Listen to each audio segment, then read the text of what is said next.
aqui no estúdio agora para conversar com a vereadora do município de Grossos, a Cloriza Linhares, e o doutor Joanilson, que está aqui também acompanhando a vereadora. Bom dia, Cloriza Linhares, vereadora, e doutor Joanilson. Bom dia. Bom dia. Muito prazer em estar nesse programa líder do Rádio de Natal. Que bacana. A Cloriza, a vereadora Cloriza Linhares, é vereadora, é o seu primeiro mandato na Câmara de Vereadores de Grossos, Cloriza. Exatamente. Bom dia, ouvintes da 96. E bom dia, Gerlane. É um prazer estar em seu programa.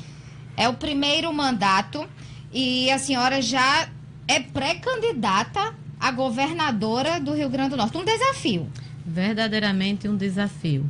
Mas com muita tranquilidade e com muita responsabilidade que recebo esse desafio. Ser política, estar política nesse momento foi um desafio. Minha campanha resumiu-se em 20 dias e fui a terceira mais bem votada no meu município. Então, a gente tem uma história pautada em cima de desafios, e aqui é só mais um. A senhora lançou, na verdade, o partido, doutor Joanilson, lançou essa pré-candidatura pelo PSDC. E o que levou o partido a escolher a vereadora Cloriza Linhares? Já vi que ela é ousada, a campanha dela teve 20 dias. Eu acho assim que nós temos que preparar a transição para a mudança. Então, a mudança em si, abrupta, só se fosse por meio da revolução. Então, nessa transição, nós temos que ser coerentes com a nossa fala, com o nosso pensamento, com a voz das ruas. E, puxa, esse ping-pong, governador, senador, governador, ou uma candidatura das bases, uma vereadora. Aí eu disse, doutora, nós fizemos uma reunião. Eu disse, a senhora pode ficar para depois da reunião, que eu gostei muito da forma dela participar. O que é que a senhora... Ela disse, olha, eu nunca fui política. O meu marido era candidato a vereador. Não se desincompatibilizou do cargo a tempo e eu tive que entrar 20 dias. E eu, então, comecei a me preocupar com os problemas, não apenas do município, mas dos problemas da região. Problemas sérios, como o recuo das margens ciliares das salinas, repetindo quase aquela tragédia da mecanização das salinas. O fechamento de poços da Petrobras. Aí eu vi que ela tinha um descortino. Aí eu disse, minha filha, você, além de vereadora, o que é que você faz?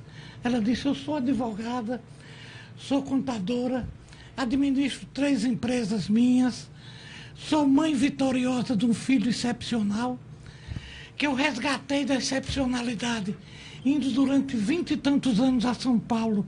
Hoje ele casou, tem carteira de motorista, tem carteira do trabalho, sou pós-graduada em 5 especializações, mas sou em segurança pública. Aí eu liguei para Marcos César Formiga Ramos e disse, Marcos, eu queria que você pudesse me receber para falarmos sobre o Rio Grande do Norte. Eu vou com uma pessoa. Aí conversamos com os economistas, repartição tributária, pacto federativo, emprego e renda. E ela teve um desempenho maravilhoso. Aí ela disse, doutor Joanilson, o senhor, enfim, o que é que o senhor quer? Que eu seja candidata a deputada? Aí eu disse, se segure na mesa. Quer dizer que ela ainda não tinha dito, era surpresa. Estava só colhendo. Estava sondando. Aí eu disse, prepare-se que nós vamos oferecer ao povo a oportunidade de votar numa pessoa das bases, numa vereadora capacitada, séria, humilde, honesta, competente. Pronto, saiu aí. Cloriza, são vários desafios, não é isso, O'Hara? Pois é, o doutor Joanilson fez agora um currículo resumido da senhora. A senhora bastante preparada, mas se sente preparada para assumir um estado como está o Rio Grande do Norte, extremamente em crise financeira?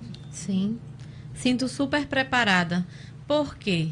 Quem é empresário e hoje trabalha no nosso Brasil, né, vive com a economia brasileira, sabe-se do altos e baixos. E um bom empresário, ele realmente se sobressai na crise. Ponto. Em termos de gestão. Mas eu quero lhe dizer que, em relação a estar preparada, eu me comparo muito na minha vida pessoal. Aos 3 anos de idade, meu filho recebeu um diagnóstico, e lhe digo mais, um diagnóstico genético. Ele tem uma síndrome raríssima. Eu sei no Brasil de 4 pessoas que têm essa síndrome. E o que você procurar na medicina aponta, era associada com... Era ligeiramente lerdo, ele era quase débil mental. O QI dele era 60. Para debilidade mental tem que ser 59. Então, quando eu recebi esse diagnóstico do meu filho, tudo que eu lia em relação à medicina eram coisas ruins. Ele não ia ler, não ia escrever, não ia se profissionalizar. Existe um alto índice, porque essa síndrome foi descoberta em presídios. Então, um alto índice de violência. Então, o que é que acontece? Foi isso que eu recebi da medicina, mas eu não me acomodei. Eu não tinha nada que me dissesse que ia ser diferente.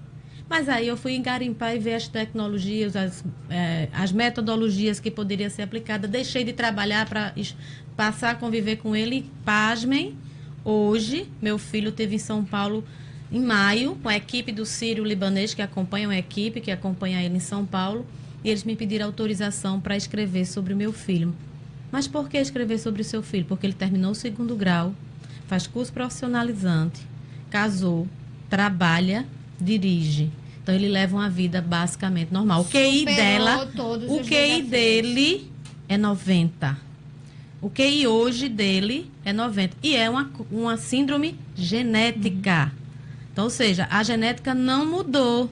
Então, você falar em desafio para mim é uma coisa que faz parte da minha vida. Eu não tenho medo. O que eu tenho medo é ficar sentada, reclamando, sem fazer nada, sabendo que eu posso contribuir para essa sociedade. Mas, vereadora, já que a gente já está falando, o ano eleitoral é só no ano que vem, a gente já está falando uma pré-candidatura, a gente pode entender que já existe um projeto, um planejamento financeiro para o Estado, um planejamento em segurança para o Estado, que será apresentado pelo partido e pela candidatura da senhora? Sim, no tempo devido, né? Para que a gente possa apresentar o plano de governo, terá que já ter sido lançada a candidatura. Claro. Fora disso, a gente vai responder pela Justiça Eleitoral.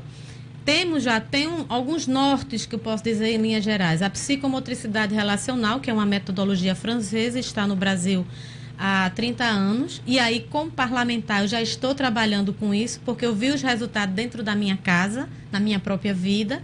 Fora que eu sou pós-graduada em psicomotricidade relacional e acompanho trabalhos feitos com pessoas que trabalham em atividades insalubres, assim, na área de segurança pública, saúde pública, que a pessoa adoece emocionalmente. Então, a psicomotricidade vem dar esse amparo. Nas escolas, como forma preventiva, essa metodologia em Fortaleza foram aplicadas em 18 escolas, todas elas. A semana passada, a gente fez um fórum em Mossoró sobre a psicomotricidade relacional e trouxemos esses renomes a nível nacional para falar sobre a metodologia e fazer uma vivência. E lá a gente tomou conhecimento que em Fortaleza, das 18 escolas que participam desse projeto piloto no Ceará, foram contempladas com um cheque, digamos assim, com uma premiação em razão do melhoramento no índice. Mas o que eram essas escolas? Como foi esse projeto? Esse projeto foi selecionadas várias escolas onde tinham maiores índices de violência e menores índices de aprendizagem. Em um ano, o que aconteceu? Em um ano, quase 50% diminuiu a violência na escola, relação aluno-aluno, aluno-professor, e quase 50% melhorou a questão da aprendizagem. Tanto é que foi... Então, assim, a gente já vem fazendo um trabalho, já é algo que existe, já é algo que acontece, que é prático. Fora isso aí só num segmentozinho, né? Segurança pública, a gente já vem fazendo um trabalho, fazendo visitas. Estamos trabalhando agora lá em Mossoró, junto com a Polícia Civil. Já houve uma audiência pública. E aí vale ressaltar que a vereadora foi agente penitenciária, conhece de perto a realidade. Foi 5 anos agente penitenciária e lá desenvolvi, durante 5 anos que estive lá, um trabalho de pesquisa que rendeu minha monografia, tanto na graduação em Direito como na pós, que eu tenho 2 graduações. Direito e Contabilidade. Então, na minha graduação de Direito, eu fiz um trabalho de pesquisa onde eu tracei o perfil do preso e descobri a questão como reintegrar, né? A forma de reintegração social e a importância do trabalho nisso tudo. Então, assim, tem a questão da política da justiça restaurativa, que vai estar ligada à segurança pública. Eu estou falando pilares, né? E a questão da economia, a questão da investimento na parte de fruticultura irrigada, a gente tem a questão de... A gente tem, olha, a indústria salineira é algo assim riquíssimo a nível nacional e mundial, está localizado no nosso Rio Grande do Norte. E ele é tratado, sempre foi tratado de forma muito escanteada, subvalorizada. E a senhora conhece bem, Demais. teve inclusive em Brasília, teve com o presidente Michel Temer para falar sobre essa questão do sal aqui do Rio Grande do Norte. Teve alguma proposta que foi apresentada? Sim, a gente começou com audiência lá em Grosso, uma audiência pública, onde reuniu todos os empresários da área salineira, uma grande líderes políticos também estiveram presentes, a universidade, pesquisadores, estudantes e a sociedade civil, porque Grossos é uma cidade que surgiu em razão da atividade. Para você ter noção, existe registro dessas salinas desde 1602 nas nossas regiões, ali Costa Branca. E a atividade passou a ser comercializada em 1802, quase 200 anos depois. E então começou a se aglomerar pessoas ao redor daquelas regiões com esse sal. Nosso sal melhor, é o melhor sal do mundo, que tem maior número de minerais, são 84 minerais, não tem em outro local. E aí o que é que acontece? A gente fez audiência pública, porque existe um TAC, hoje, pelo Ministério Público, que não é uma coisa imposta, mas é a questão do Código Florestal, né, que vem impondo essas coisas. E o que é que ocorre? Existe que tem que recuar. Recuar é acabar 40% da indústria salineira. Eu lhe pergunto, o sal é referência ao Rio Grande do Norte. É o segundo produto no PIB do Estado. Então, mexer com sal não é mexer com grosso nem areia branca, não. Vai mexer com o Estado, porque está ligado diretamente à economia estadual. E cadê os investimentos? Cadê a credibilidade que está sendo feita por essa categoria? Então, a gente tem que pensar mais macro, sair de dentro do umbigozinho de cada um e pensar num todo, porque no final todos são pagar o pato, né? Ou sofrer as consequências. Doutor Joanilson, para a gente finalizar, como é que está quais são os desafios aí do partido para o próximo ano eleitoral, e qual vai ser a aliança fechada para essa pré-candidatura e já tem um possível vice?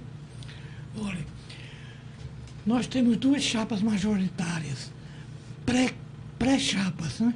É a da governadora e a minha para senador. Agora, o vice e o outro senador e os 4 suplentes, nós precisamos de atrair pessoas com o nosso ideário, porque senão vira aquele cálculo de fazer acordo aritmético, com papel e uma caneta, aí não pode. Temos que arranjar partidos afins, e temos conversado muito com vários partidos. E outra coisa, temos que coligar com pessoas que tenham 9 deputados federais já eleitos, senão nós não teremos acesso aos debates.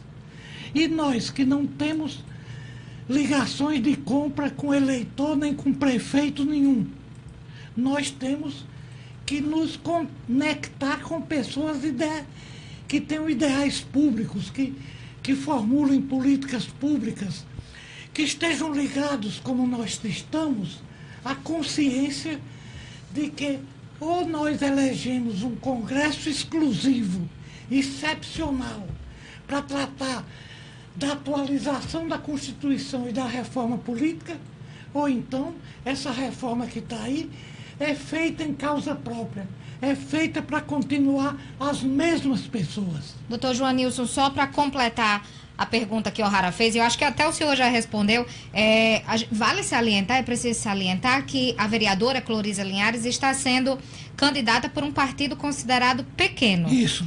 Que é o PSDC. Mas Isso. acredita-se nessa candidatura realmente?